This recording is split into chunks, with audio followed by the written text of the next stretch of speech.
hello, and I just dropped some trying to look cool. So I am now going to go back and make the sauerkraut, but I just wanted to show the finished product. I will talk about it again, but I just wanted to show this is what the finished sauerkraut looks like. So it was successful. Proof. Now I will go back and show, I do a by weight method. So I'll show that in the process to get to this point.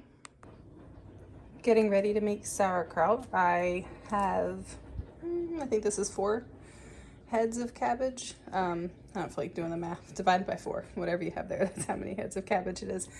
But some of these heads have been sitting in the fridge for a long time because this is a project I've been meaning to do probably for about 2 months now. 2 of my heads actually went bad and I had to throw them out. But you can tell the difference. So you see how this one, you can tell when you're buying it, and unfortunately when I bought it, this is my only choice, but how soft it is and how loose these are. So you're gonna have less cabbage overall, and most likely it's gonna be drier. Whereas this one, that's really, really firm and tightly packed, you're gonna have more cabbage per the size of the, like more sliced cabbage per the overall size of the head. And then usually it holds on to its moisture better. And with sauerkraut, you're gonna add salt, but then you wanna draw this moisture out, and that's what it brines in, that's what it ferments in. But because of these, I might have to add a tiny bit of salt water at the end, just to make sure that it has enough, but I'll have to play around with that and see. I use my Cuisinart, this is the 14 cup food processor, to do it. I have the 2 slicer, the number 2 slicing blade. And I actually am benefiting from a broken Cuisinart, and I'll show you why. So this piece tends to break off just over time. The plastic gets old and brittle. So it works. The only thing I use it for is when shredding cabbage, because I can use this to depress the release there so that it'll run. See? Without it, it won't run.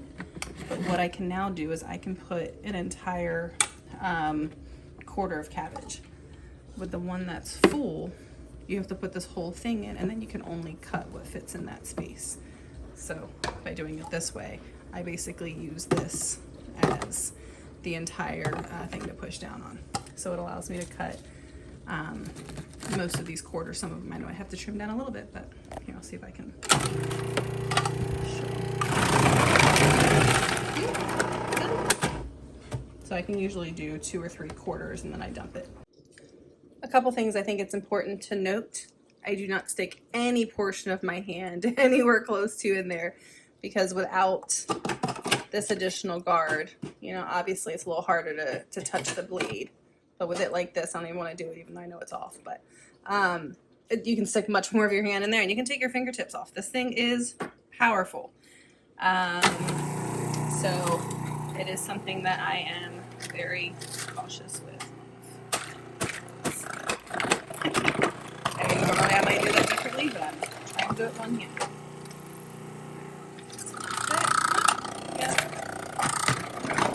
Oops, sorry, didn't really stop. Just hanging out with my mixer there for a minute. And this one, I'll stop and show the whole process. So that comes out, this comes out, so I don't lose it. Put it in there. Take this off. Probably should be doing this 1 second. There, at least 2 hands. Take that out, pop this off, and put it in the bowl, even though I might need to take some of that out of there. All right. And that goes in, this goes in, on. There we go. And we're ready to do the next. The next step, which I didn't talk about before, but I'll explain now, is I weigh the empty bowls. So this larger one weighs 1,323 grams. This one weighs 599. The reason I do that is because once I have cabbage in it, I can just weigh the final product, subtract this, and I know how many grams of cabbage. I make my sauerkraut by weight. I don't go by a head of cabbage, because just like I showed you, that loose squishy head compared to a firm head are going to weigh entirely different and give you a very different amount of cabbage. All right, let me turn this on. By the way, I'm pretty sure I got this scale off of Amazon, maybe $50 or $60. I really don't remember, but I love it. It is very accurate, it's consistent, it lasts forever. It doesn't turn off at weird times. All right, so we're at 2802. So I did my math. This is the amount of sauerkraut plus bowl. So that's the amount of sauerkraut. I multiplied it by 1.75%. I usually go between 1.5% and 2% salt. So I multiplied it by 1.75, and then I usually try to go on the slightly lower side of that. It depends, summer and winter, I might do it differently, but in the summer I have a feeling the fermentation might go kind of crazy. So for this wider bowl, I need 42 grams. I also didn't realize I might not have enough salt. One sec, because I was distracted. Let's go with 40. There we go. So that's for this bowl. I'll explain the next thing I do. I'll do it a little bit, but then I'll come back much later. So what I do is I poured the salt on top. I'll mix that just to kind of get it mixed throughout, but I don't bother massaging too much yet. I kind of mix it, let the salt incorporate, and then I'll cover it with a towel, come back in 10 minutes, 20 minutes, 30 minutes, an hour, I don't know, whenever I get back in the kitchen, and that's when I'll work on massaging it and getting more of the juice out. But I notice by doing that, the salt's already starting to break down the cell walls, and it makes it a lot easier to massage and to get the liquid out than if I try to do it all now. And then sometimes I even let it sit again. Probably later this afternoon is when I'll put this in the jars. So I'm gonna have to put the phone down in order to do this because it's hard to get this mixed. There we have it, mixed. So as I said, usually what I do is I'll come back whenever I end up back in the kitchen, 10 minutes, 20 minutes, and I'll mix it again just to make sure that that salt, now that it's starting to break down and become liquidy, I get it into all of the pockets of the cabbage, and then making sure, again, as I said earlier, that the cabbage really starts to release the liquid. So here we are about 20 minutes later. It's already softened. I haven't messed with it at all, and it's already so much softer. Can't really, let me see. You can't really see. There, you see the liquid? That's already starting to cool. So I usually just go in and do this, twist it around, make sure the bottom's on the top, etc. And then I'll leave it and probably come back to that again, and then eventually put it in the jars. Right, so far I filled up 3 from this one. There's that little bit left, and then I've done 2 from this one. So I think these came to just over 2,000 grams. So apparently right around 2,000 grams fit into 3 1-quart mason jars with a wide mouth, so I can stick my hand down in there. So I'm just gonna show. Sometimes I'll put this on a plate so that the stuff that drops off isn't just getting on the counter. But so what I do is I put just a kind of about a fistful in, and then just kind of use my knuckles to press it down, knock out any air. Actually, this might not be quite full, which is perfect because then I can use the rest. But you want to make it kind of flat as you're going, because once you're at the top, you can't really fix it further down.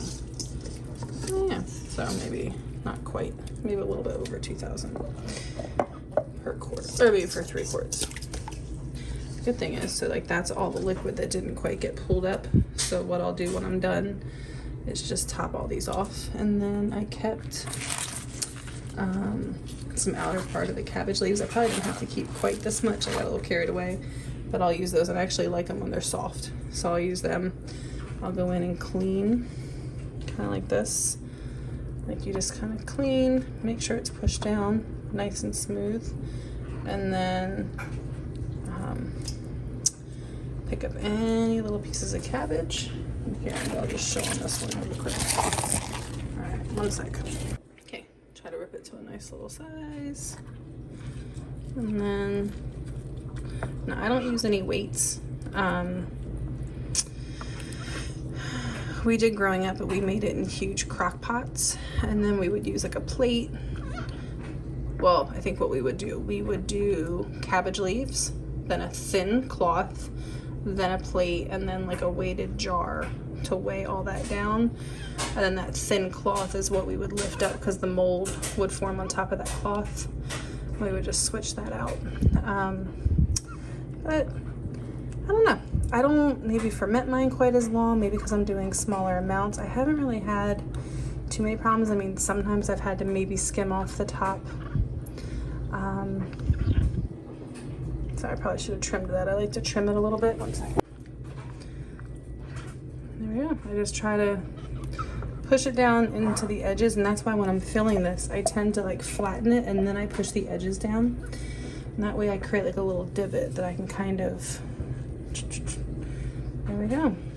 And I don't stress too much. I like to keep it in the liquid, but again, I don't stress too much. I just scrape off if a little bit of the mold, usually the type of mold, as long as it's not, I don't know, fuzzy pink mold. I don't really worry too much about it. I'll just scrape it off and keep it moving. I mean, you're fermenting stuff, so you're basically creating, not mold necessarily, but all right. So let me just grab, I'm grabbing a little excess sauerkraut so this one won't have caraway seeds. Oh, and I think, I can't remember if I mentioned, but these are plain, and then these, for that full amount, I probably added maybe a tablespoon of caraway. So it's not gonna be too strong, but just to add a little flavor. So yeah, I'm gonna go ahead and put cabbage leaves on the top of each of these, kind of clean this up a little bit first.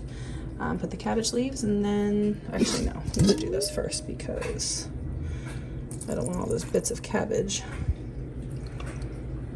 to be on top of the cabbage leaves. That would defeat the purpose. And thankfully, I was actually thinking I might have to make up a brine because some of those cabbage heads look so dry, but I think I'm good. I'm gonna see how it looks, and usually what I do is, a lot of times what I'll do is I flip the lid like that so it doesn't create a perfect seal, and then I just don't quite tighten that down the whole way, so it's just kind of sitting there to protect it from bugs, but it still kind of breathes. And then I put it on a baking sheet, sometimes a glass, Pyrex, whatever, depending on how many, but for this many I'll probably just put a baking sheet out here on the counter, and I'll leave it on the counter for the first few days just so I can keep track of how much liquid it produces and make sure to take care of that. And then I'll maybe pop it in the entryway to our attic or under our stairs, just someplace where it's dark and coolish, the entryway to our attic. This time of year probably isn't so. Or sometimes I actually stick it under here, ignore, you know, the dirt, but because we have an AC unit, so it kind of keeps it cool. It doesn't get as hot as other parts of the house. And it usually takes a couple of weeks. This time of year it will take less time because the house is much warmer, so it'll go quicker. That's also why I like to keep it in the kitchen, because otherwise I tend to forget about it, and then it gets moldy and disgusting and over fermented, and then I just end up having to throw it away. All right, they're in their resting place. I'll keep an eye on them and maybe check back in after a couple days, see how they're progressing. I'll usually use chopsticks to knock out a bunch of the air bubbles and press it back down every other day or so. So it's been, wait, what's today? I think it's been about a week. I've already done this once this week. All I'm doing, actually I think it's been just under a week. I think about 4 or 5 days. All I'm doing is going in here. As you can see, there's no film. If there was a film on top, I would have removed it and or removed and replaced these cabbage leaves. So all I'm trying to do is put a little pressure, push down, and then I'm trying to make sure that that cabbage leaf is kind of re-submerged. But because I've done this throughout the week, I mean, I see some air pockets down there that I could probably get rid of. I'm not gonna worry about that today. I have to say, let me smell. Smells pretty sour already. It still needs more time for sure. Now this is going to be tricky because in 2 days we are going out of town. So because it's summer, they will ferment a lot faster, or culture a lot faster.